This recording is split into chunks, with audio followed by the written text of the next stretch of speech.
Larawan ng kakaibang determinasyon ang ilang nagtapos ngayong taon.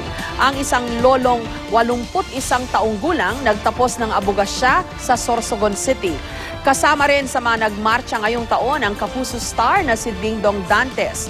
Tunghayan ang kanilang mga kwento sa report ni Sherry Ann Torres.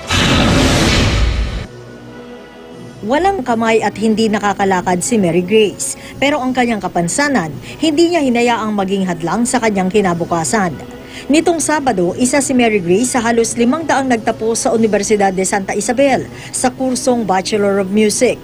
Marami ang naantig sa pagbuhat sa kanya sa entablado upang makuha niya ang kanyang diploma. Pero ang pinakamasaya para sa kanya noong araw na yun, ang kanyang amang si Dionisio. Sa loob kasi na 5 taong pag-aaral ni Mary Grace, siya ang naghatid sundo sa anak. At dahil sa kanyang sakripisyo, siya rin mismo kinilala ng paaralan. Huwag niyang isipin kung ano man sinasabi ng iba. Just be yourself and be proud. Makakaya niyo ang nagagawa nila. Si Lolo Ananias Hibo Sr. naman ng Sorsogon City, pinatunayang hindi sagabalang edad sa pag-aaral. 81 taong gulang na siya na magtapos ng Bachelor of Laws sa Emilianum College nitong Sabado. Pero hindi basta-basta si Lolo Ananias dahil isa rin siyang doktor na nagtapos ng medisina sa Amerika. Kwento niya, matagal daw silang nanirahan sa Amerika pero napagdesisyonan niyang mag-aral ng abogasya nang bumalik sila sa bansa. Sa West Negros University naman sa Bacolod City, kabilang sa mga bagong graduates si Jose Sixto Dantes III, mas kilala bilang ang kapuso actor na si Dingdong Dantes. Bukod sa diploma para sa kursong Business Administration, kilala rin ang aktor bilang Westnecan Ambassador of Goodwill.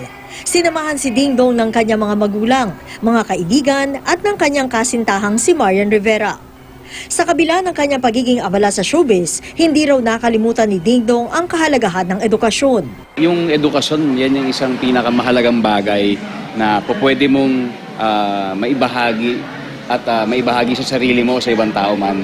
Kasi, you know, it's something that you can never, it's something that can never be taken away from you. Ngayong linggo, marami na naman ang magtatapos at magsisimula ng bagong kabanata ng kanilang buhay.